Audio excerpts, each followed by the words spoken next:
Previously on Bitcoin Crypto Morning TA, like yesterday actually. Possible fib retracements would be first down at the 23.6% fib at 104K, followed by the 32.8% fib down at 103.5. But with so much bullish fervor on the horizon, any dip would be fast and furious, getting bought up toot sweet by lip-smacking Fomoshian bulls. And Lord love a duck if she didn't do just that. Look at this. This is the 4-hour chart. Look at the arbitrary channel of ascension, just arbitrary. Didn't put too much thought into it, based on candle closes, whatnot. Look at this. Threw a 30-year-old drunken birthday girl crying dancer wick up here. Just ding, hit it. Then we came down. That is a new all-time high, 107.8 on this chart. This is the Bitcoin 4-hour Bitstamp thing, Bitstamp chart. So what do? We hit the, I changed this actually, just to adjust. I guess I got to adjust it too for now. We'll just put it up like that. Yeah, see, with the 20 moving average here, like I said before, this is the coastline, 20 moving average. We are the cruise ship. We never get too far away from it. And you might say, hey, pianomattyb, aren't we kind of far away from it right now? Let's turn this music up a bit here. It's got such an ominous. There we go. So we are a little bit far away from it now. So will we see retracement? This is the thing that I keep asking myself because, historically, this market is a little bit overbought. She's a little bit overbought, not going to lie to anybody. But we are in a bull market. So this market can stay irrational longer than we can stay solvent. So if we were to extend this 20 moving average, just let's see, go like this. Could we see maybe a retracement down to here, 105? Oh my God, 105.7. That would be, bull runs over, 105.7. But we do like to come back to it, as you can see it way back here. Ting! Just threw a wick underneath it, and then we were back off to the races. Now, let's see what this was from wick to wick. Oh my God, a 2% drawdown. Bull runs over. Pack your bags back to Winnipeg. We talked about this earlier with this the 20 moving average crossing the 50 moving average. That's what we like to see, usually on the 4. He missed my drunk girl comment. What was it, drunk girl comment? I didn't see that. Is it someone's birthday? Nicole.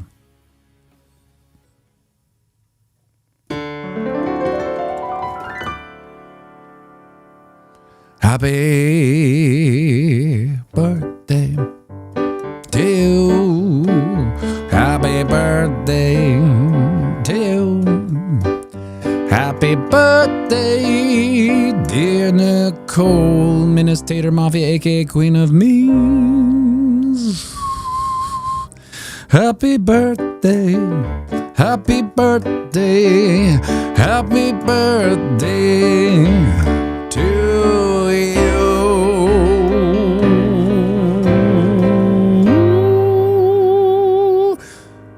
Happy birthday, Nicole, Minister Mafia, aka Queen of Memes.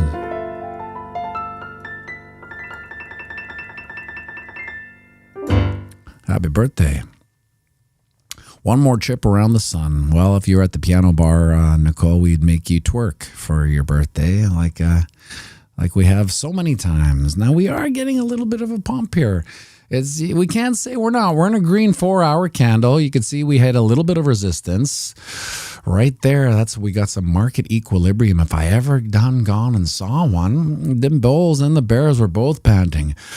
I don't know what to do. And then the bulls went, I got an idea. maybe we should pump. So now, once we break all-time highs again, what was this change all of a sudden? 107.8. I thought we hit, did we hit not 108? No. Well, the next one will be at 108.4. Unless we can break in to this channel of ascension, which would be nice.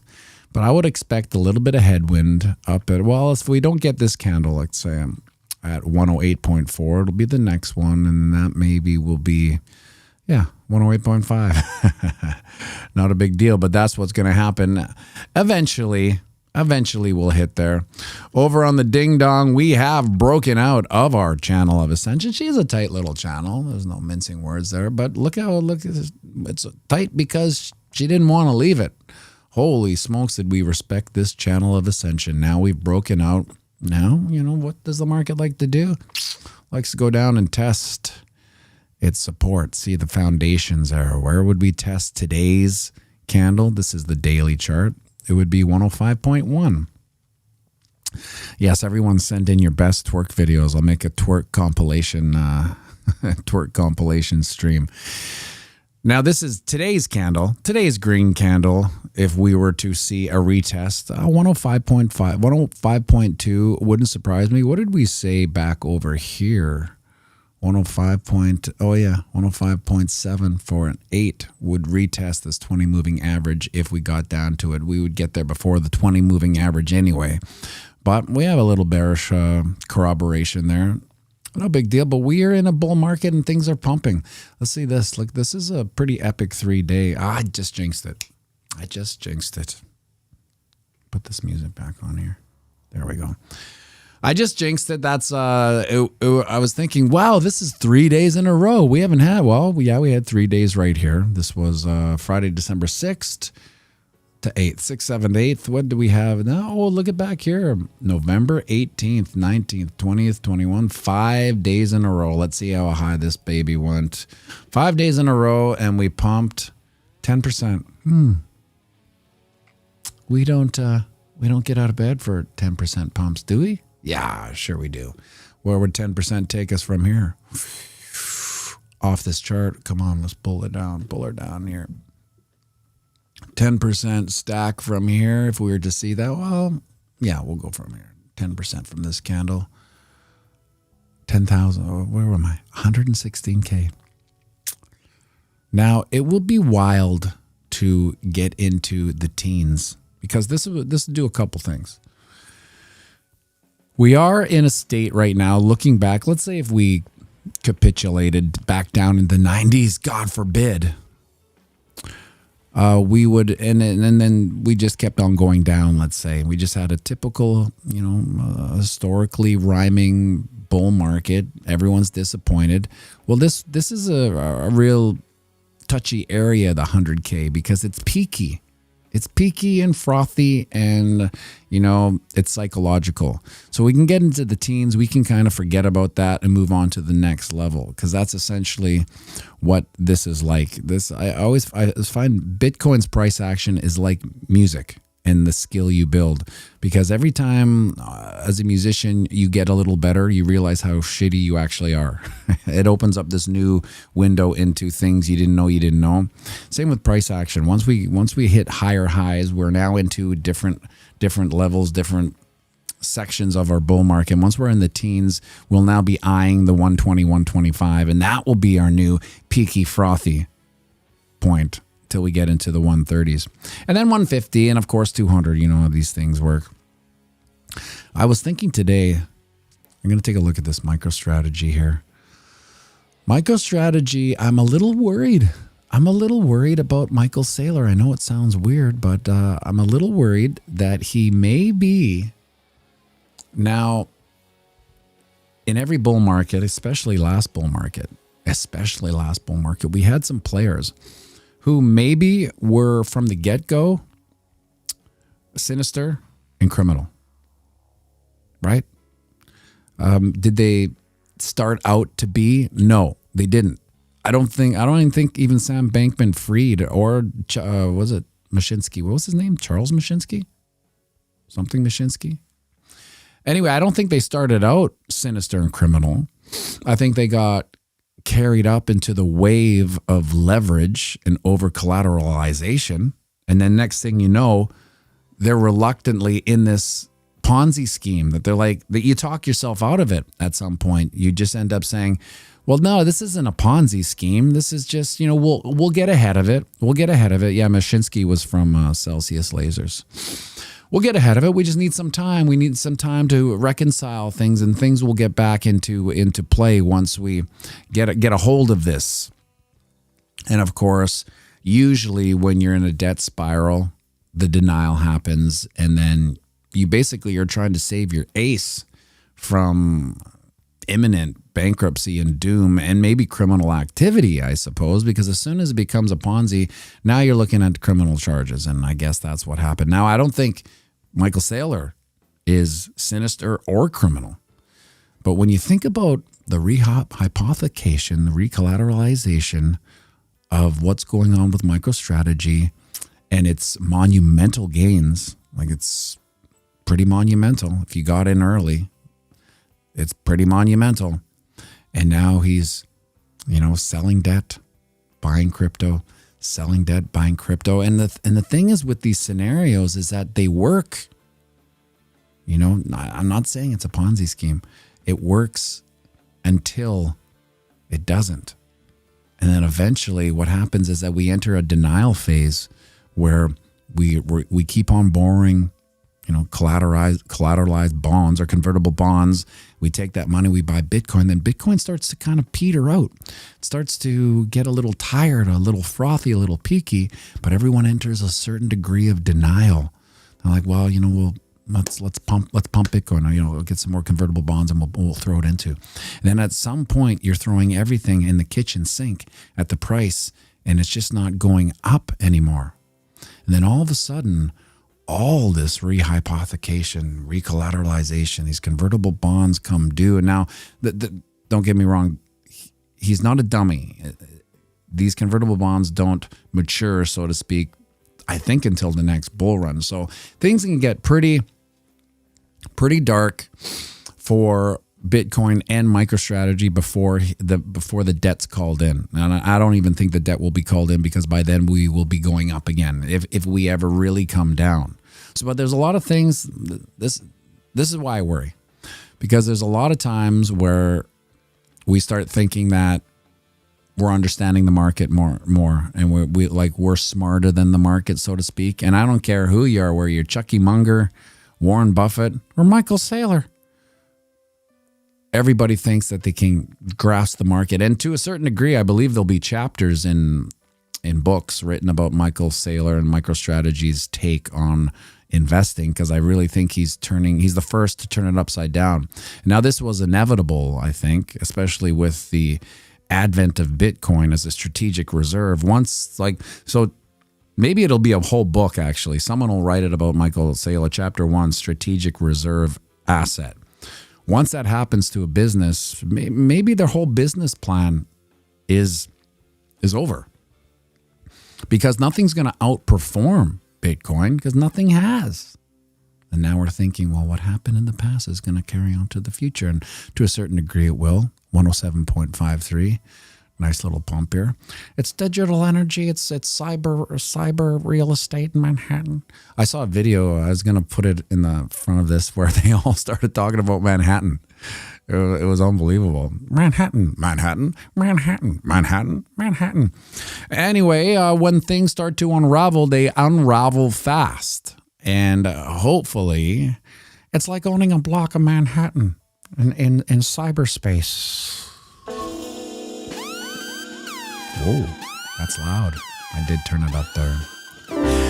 Carl Elder, thank you for the super chat. Yeah, Hit the likes, people. Hit it all day long. Hit the likes while you listen to this song.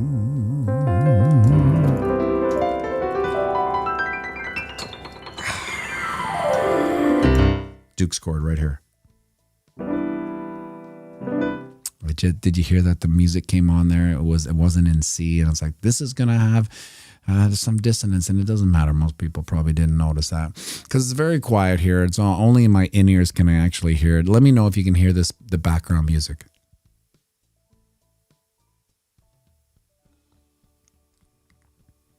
Crypto hoops, any altcoins you bullish on?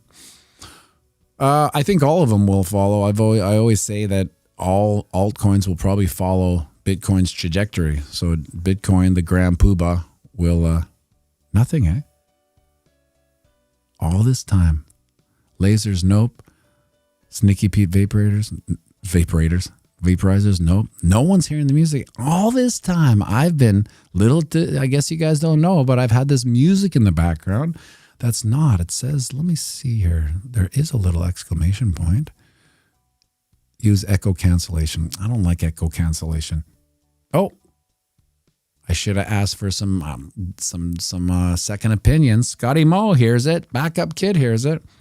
Maybe it has to do with your iPhone or the tool in which you are watching things. You know, I thought I would do something today a little bit different.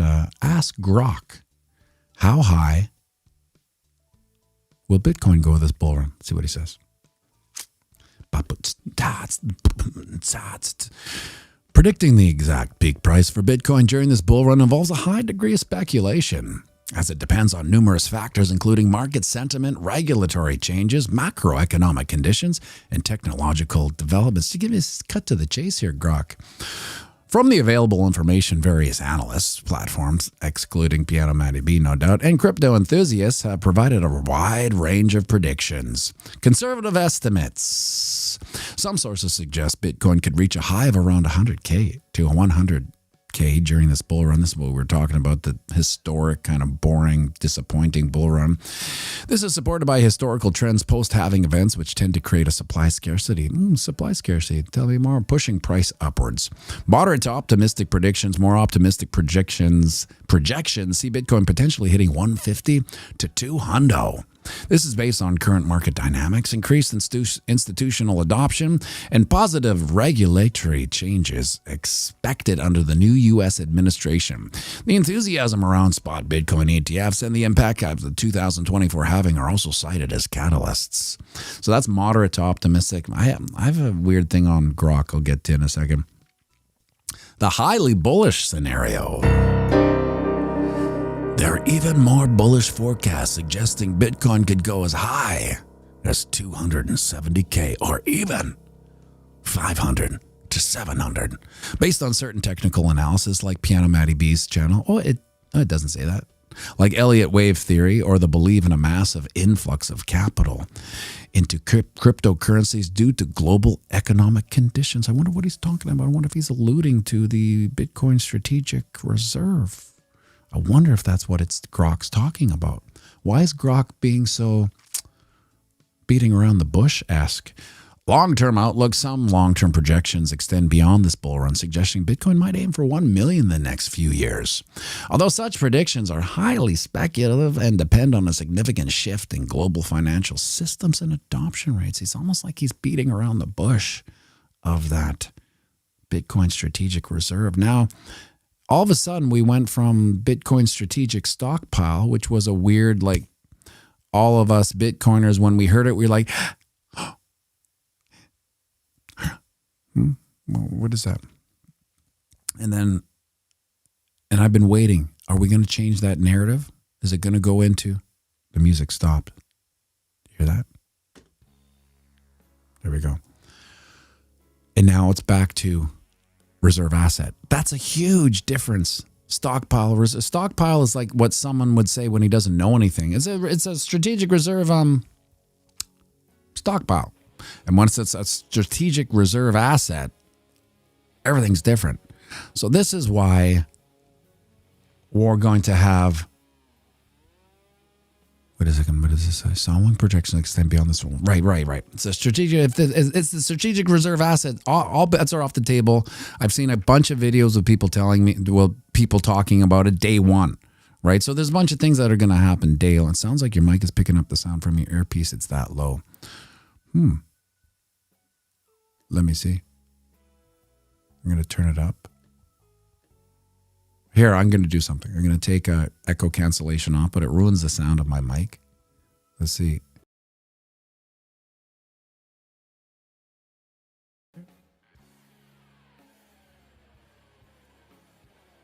I'll turn it up as loud as it. This is as loud as it goes. No echo cancellation. Now I fear. Well, I guess if I went like this, you'd hear it. But that is in ears. Oh well. Anyway, I'm gonna take echo cancellation off. See if anything happens. Anyway, it doesn't matter. It's so inconsequential. It's one of those things I thought was working and wasn't, and maybe never will. So who cares? When will we see the bull run peak? Now it's too loud in my ears. Yeah, that's annoying me. Let's turn this baby down a bit. Let's see here. Predicting the exact peak of a bull run in the cryptocurrency market involves significant speculation due to the market's volatility and numerous influencing factors. However, based on historical pattern and the current analysis, here are some insights. So what I was thinking about Grok, the weird thing about Grok is that essentially, besides it being AI, that's really loud in my ears. It being AI, which is a whole chapter on itself, it's really based on history, right? Like historical data. And we all know that all history is almost a lie. Everything we've almost been told about every war is kind of a lie. So most of AI's historical data points will essentially be lies. Yeah, I turned it down. It was a little too hard my little bit too hot in my old ears. Historical cycles, typically Bitcoin bull runs have followed a pattern where significant price increases occur around the time of Bitcoin halving events. For instance, post-analysis indicate that bull runs often peak 6 to 10 months after a halving event. Given that the next Bitcoin halving is anticipated, some suggest that the bull run might peak in late 2025, aligning with the historical time frame.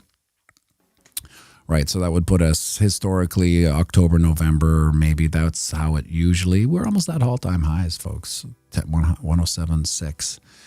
Market sentiment and analysis, recent posts and discussions. And on X, it just varied opinions. Some speculate that the peak could occur as early as Q1 2025.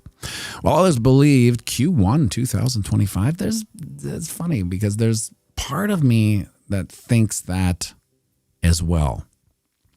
Just because of a left truncated bull run due to the ETFs pushing us into all-time highs before the halving. Now, those are just a couple monkey wrenches, you know, that you can't ignore the monkey wrenches. They do have like a butterfly flapping its wings and there's a storm in Asia. These are monkey wrench chaos factors, right? That could, but until that happens, I mean, won't it be something if it follows the exact same pattern and we have, so this is how the exact same pattern would play out. We would have a peak around April, May, and then of course the walk away and sell in May, walk away type scenario. Then we hit the summer bummer. Everybody spends the summer thinking that it's over. September, we have maybe we hit that 35% pullback that gets everyone pooping their pants. And then, who's texting me? 4 in a row. Wow. And then we have the October, November second peak, so to speak. Probably not as high as the first peak in April.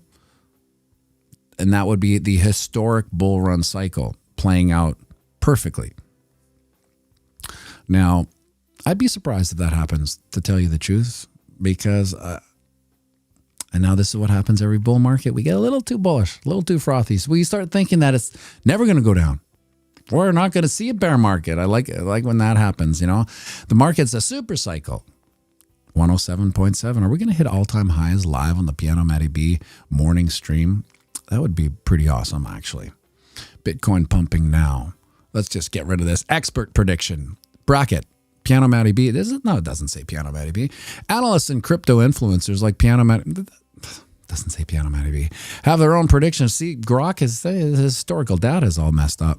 With some expecting Bitcoin to hit a peak around 120 in Q1 2025 before a correction, suggesting this could mark the end of the current bull cycle.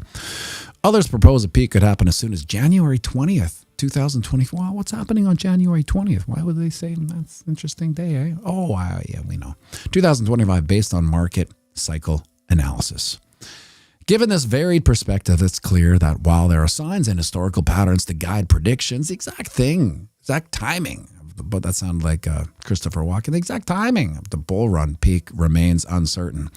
Investors should approach such forecasts with caution, using them as one of the many tools in their decision-making process rather than sole basis for investment strategy. Now, if I didn't know any better, that's a lot of legalese for this is not financial advice, and don't take Grok's word for it, which is fine. I don't take Grok's word for it because I believe it's based on historical data. Now, here's the other thing about AI. I believe AI showed its cards early on when it was woke. So the first, what was that, Gemini or something like that? Not Gemini, the exchange, but Google's Gemini, or was it someone's AI was woke, had blue hair, a nose ring, and it was trying to make like it was AI, but it was really just a woke version. So the hand that was shown there is that the humans that were putting this together were putting their slanted version of the world into this AI. And that, I believe, was one of those moments of many that changed the election. Whoa, how did we get to the election? Well, let me go back to here. It's because the left side, if that's what they call it, the woke side, the Democratic side, I suppose, I don't know. They realize, whoa, look at the pushback on this. What is going on? Because just like we live in our own bubble, our own crypto bubble, our bullish bubble, the blue-haired ring wearers live in their own bubble too. It's not like they're hanging out on a Friday night with a bunch of crypto people or a bunch of people that don't think woke. They stay in their woke bubble just like anything else. But they realize, wow, there's a lot of pushback on there. More pushback than we ever thought we would get. Interesting on that pushback. But they didn't course correct. I think they actually doubled down. And, they paid the ultimate price, I guess. Their whole agenda collapsed. The Deadwood, hey Canada, when y'all getting rid of JT and becoming the 51st? Yeah, get to keep your sights on, get to keep your rights and your pew-pews. Well, it's almost like Canada collapsed yesterday. Oh, I'm already on the chart here. Let's go back to it. Hey, buddy. This is your shirt. This is my scary Halloween.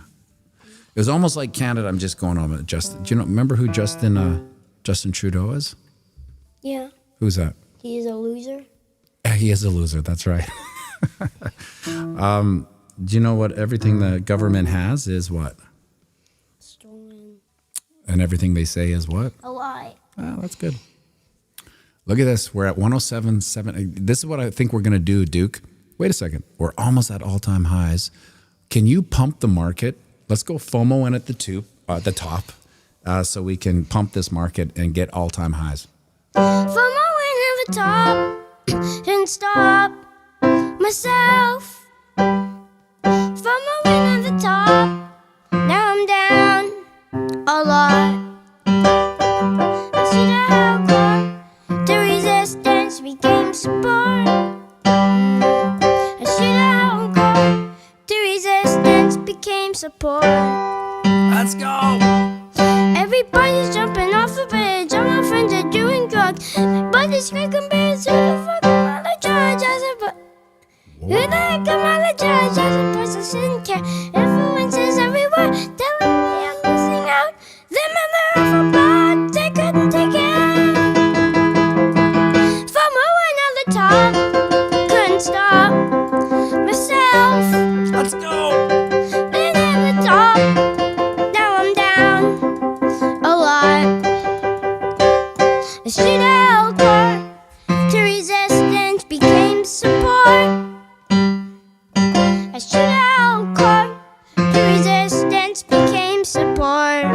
Hold on, Duke. We haven't hit all time. What, you want to play and I'll do the second verse? You want to play it and I'll do the second verse? I'm beating myself up again, lamenting on the shape I'm in. Take away the part I bits and I don't still wouldn't listen. Any of you out there wanna ape and well, just let me warn. Don't give yourself a heart attack. Wait for the voice to pull bang. Take it, Duke. From a wing at the top, couldn't stop myself. From a wing at the top, I'm down a lot. Keep going, Duke. We haven't busted it. Shootout car, the resistance became support. Shootout car, the resistance became support. Nice. Well, we did our best, buddy. We did our best. We're almost there. 107, 750, almost from historic all-time highs that the crypto market's never seen. And here we are. What a time to be alive, don't you think, buddy? What a time to be. Do you have anything to say to, are you bearish, bullish, what? Bullish, of course. Okay. What a time to be alive, my friends. 107, 108. Come on, 107.8. We're almost there. I got to stay. 107. Come on, flick. 107.8. 107.8. 107. It wants to. Oh, man. When it gets rejected, it gets rejected. HC. Hit the likes, Carl Elder says. Oh, the sweet reverb going on here. Will we make another run for it? Let's see. It looks like we're going down. There's only so much money in the world. You got to get it while you can. What have I told you? You gotta hold on. Their minds control, their chances blown. That's why Duke alone, the loneliest Lamborghini in the world. I know his life will never be the same. So he'll drive the loneliest Lamborghini in the world until the day he dies. Until the day I die.